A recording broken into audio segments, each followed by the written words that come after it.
प्रधानमंत्री नरेंद्र मोदी ने संविधान दिवस के अवसर पर कांग्रेस समेत अन्य विपक्षी दलों पर परोक्ष रूप से हमला करते हुए कहा है कि जो राजनीतिक दल अपना लोकतांत्रिक चरित्र खो चुके हैं वो लोकतंत्र की रक्षा नहीं कर सकते।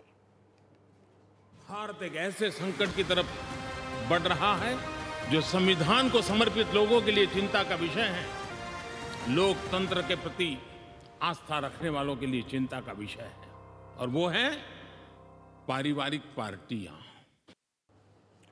परिवारवाद पर निशाना। आज 26 नवंबर 2021 के दिन भारत को संविधान अपनाए हुए 72 साल पूरा हो चुके हैं और आज ही के दिन साल 1949 में डॉक्टर भीमराव अंबेडकर ने देश को संविधान सौंपा था, जिसे 26 जनवरी 1950 को पूरे देश में लागू कर दिया गया, जिसके चलते देश में 26 जनवरी के दिन को गणतंत्र दिवस के रूप में मनाया जाता है। तो आज संसद में इस विशेष कार्यक्रम का आयोजन किया गया, जिसमें राष्ट्रपति रामनाथ कोविंद, पीएम मोदी समेत तमाम गणमान्य लोग मौजूद रहे। इस दौरान पीएम मोदी ने संविधान के निर्माताओं को प्रणाम किया, साथ ही परिवारवाद की राजनीति पर तंज कसते हुए देश में लोकतंत्र को खतरा बताया। परिवारवाद की राजनीति पर तंज कसते हुए पीएम मोदी ने कहा कि भारत एक ऐसे संकट की तरफ बढ़ रहा है जो संविधान के प्रति समर्पित लोगों के लिए चिंता का विषय है, तो लोकतंत्र के प्रति आस्था रखने वालों के लिए चिंता का विषय है, और वो है पारिवारिक पार्टियां। तो पीएम मोदी ने योग्यता के आधार पर परिवार के एक से अधिक लोगों के पार्टी में शामिल होने पर सहमति जताई, लेकिन एक ही पार्टी में पीढ़ी दर पीढ़ी राजनीति में शामिल हो रहे लोगों को परिवारवाद की राजनीति से प्रेरित भी किया। तो उन्होंने साथ ही ये भी कहा कि जिस तरह से महात्मा गांधी की भूमिका रही है उसको भी उन्होंने इस दौरान अपने संबोधन के जरिए याद किया, लेकिन इसके जरिए उन्होंने सीधे तौर पर कहा कि जो संविधान की लोकतंत्र की बात करते हैं वो विरोधी दल अपने लोकतांत्रिक चरित्र को ही खो चुके हैं, और ऐसे में उनकी तरफ से इस तरह के सवाल खड़े किए जाना वो गलत है।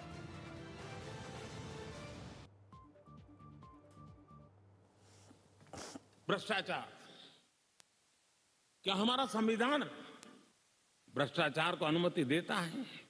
कानून है, नियम है, सब है, लेकिन चिंता तब होती है कि जब न्यायपालिका ने स्वयं ने किसी को अगर भ्रष्टाचार के लिए घोषित कर दिया हो, भ्रष्टाचार के लिए सजा हो चुकी हो, लेकिन राजनीतिक स्वार्थ के कारण उसका भी महिमा मंडन चलता रहे, जब राजनीतिक लाभ के लिए सारी मर्यादाओं को तोड़कर, लोक लाज को तोड़ करके उनके साथ बैठना उठना शुरू हो जाता है, तो देश के नौजवान के मन में लगता है कि अगर इस प्रकार से राजनीति के क्षेत्र में नेतृत्व करने वाले लोग भ्रष्टाचार में डूबे हुए लोगों की प्राण प्रतिष्ठा कर रहे हैं, मतलब उनको भी वो रास्ता मिल जाता है कि भ्रष्टाचार के रास्ते पर चलना बुरा नहीं है।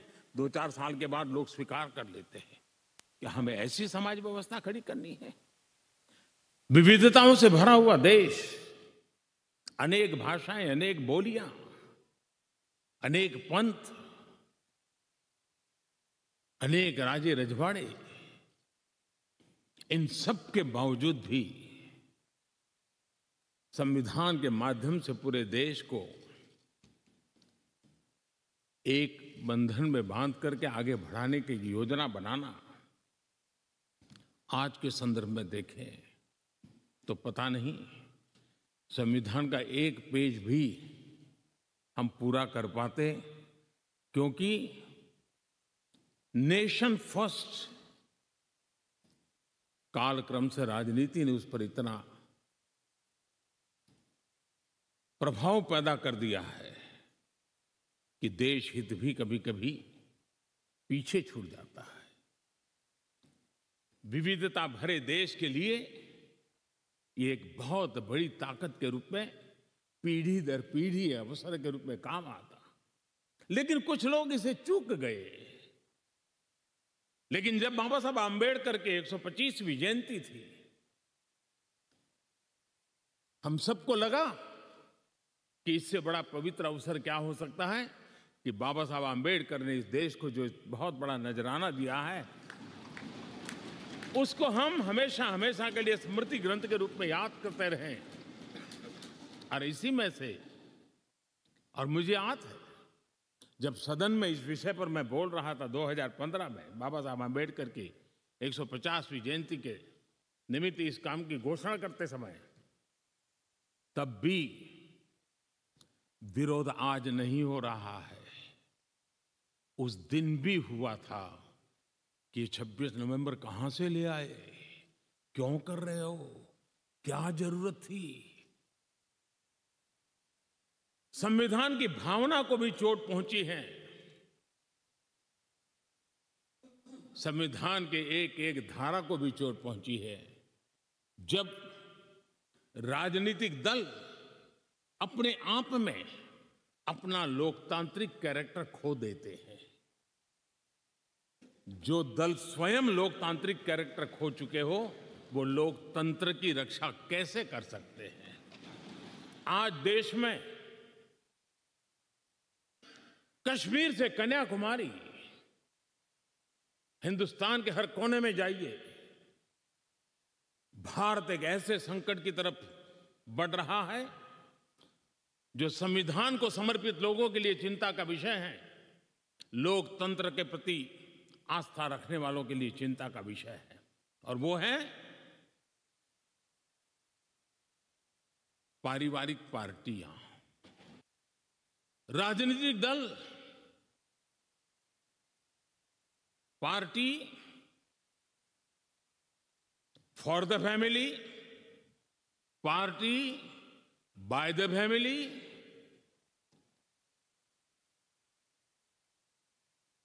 अब आगे कहने की जरूरत मुझे नहीं लगती है। ये लोकतंत्र की भावना के खिलाफ है। संविधान हमें जो कहता है उसके विपरीत है। तो भारत के संविधान को अपनाए हुए हमें आज 72 साल हो गए और इस खास मौके पर पीएम मोदी की तरफ से परिवारवाद पर निशाना साधा गया। उन्होंने कहा कि देश के लोकतंत्र के लिए यही परिवारवाद कहीं ना कहीं एक बड़ा खतरा है। और ज्यादा जानकारी के लिए रुक करेंगे हमारे संवाददाता राजकुमार चौधरी का। राजकुमार, संविधान दिवस पर पीएम मोदी का परिवारवाद पर निशाना। बिल्कुल आशिमा, निश्चित तौर पर प्रधानमंत्री का जो 27 मिनट का जो ये संबोधन रहा है, इसने निश्चित तौर पर एक कहीं ना कहीं एक रास्ते खोले हैं। और एक प्रधानमंत्री, मेरे ख्याल से देश के पहले ऐसे प्रधानमंत्री होंगे जिन्होंने ये कहने का साहस किया। और उन्होंने कई राजनीतिक पार्टियों की तरफ इशारा किया, चाहे वो क्षेत्रीय पार्टी हो, चाहे वो राष्ट्रीय पार्टी हो। और ये भी कहा उन्होंने साथ साथ कि परिवारवाद में अगर एक व्यक्ति का बेटा अगर राजनीति में आता है और उसके अंदर यदि योग्यता है तो उसे बिल्कुल राजनीति में आना चाहिए। राज्य को चलाने की नीति है, राजनीति कोई बुरा क्षेत्र नहीं है, लेकिन केवल उसको महिमा मंडित करने के लिए, केवल राजनीतिक पार्टी में केवल उसकी चाटुकारिता कर उसको आगे लाना, ये कहीं ना कहीं लोकतंत्र के लिए खतरा है। संविधान हमें जो चीज़ बताता है, संविधान ने हमें अधिकार दिए हैं, तो संविधान में हमारे कर्तव्य भी निहित हैं। कहीं ना कहीं प्रधानमंत्री नरेंद्र मोदी ने बिल्कुल स्पष्ट तौर पर एक संकेत दिए हैं ये कि देश निश्चित तौर पर यदि इस तरीके के जो घटक दल हैं, इस तरीके के जो क्षेत्रीय दल हैं, अगर वो सत्ता में आएंगे तो उनसे भ्रष्टाचार की मुक्ति कभी नहीं पाई जा सकती। जो लोग भ्रष्टाचार में लिप्त हो चुके हैं, जिन्हें कानून के द्वारा, जिन्हें कोर्ट के द्वारा सजा दी जा चुकी है, उसके बावजूद भी वो पार्टियों के राष्ट्रीय अध्यक्ष बने हुए हैं, तो निश्चित तौर पर कहीं ना कहीं ये बहुत चिंता का विषय है। और बिल्कुल राजकुमार, लेकिन क्योंकि विपक्ष भी लगातार और खासकर कांग्रेस की तरफ से लोकतंत्र की बात की जाती रही है और इसको लेकर मोदी सरकार पर, पीएम मोदी पर हमला बोला जाता रहा है, तो क्या उस एवज में इसको जवाब भी माना जाए? हालांकि उन्होंने ये भी कहा है कि अगर परिवारवाद की राजनीति होती भी है और इस तरह से पार्टियां आती भी हैं, तो एक से अधिक योग्यता के आधार पर शख्स को मौका देना कहीं गलत नहीं है। लेकिन जिस तरह से पीढ़ी दर ये तमाम चीजें चलती आ रही हैं, वो गलत है और यही खतरा है।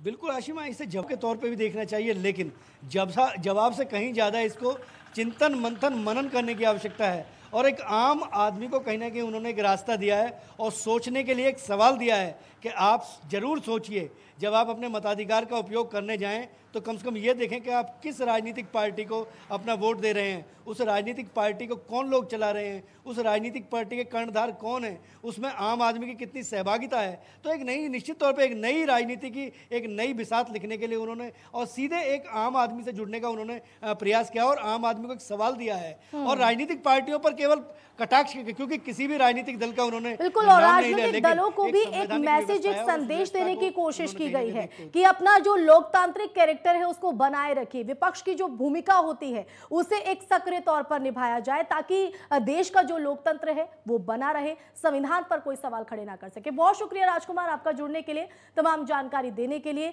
3 बजे की 3 बड़ी खबरों में आगे बढ़ेंगे, लेकिन उससे पहले रुकेंगे एक छोटे से ब्रेक के लिए। एक ऐसे संकट की तरफ बढ़ रहा है जो संविधान को समर्पित लोगों के लिए चिंता का विषय है, लोकतंत्र के प्रति आस्था रखने वालों के लिए चिंता का विषय है, और वो है पारिवारिक पार्टियां।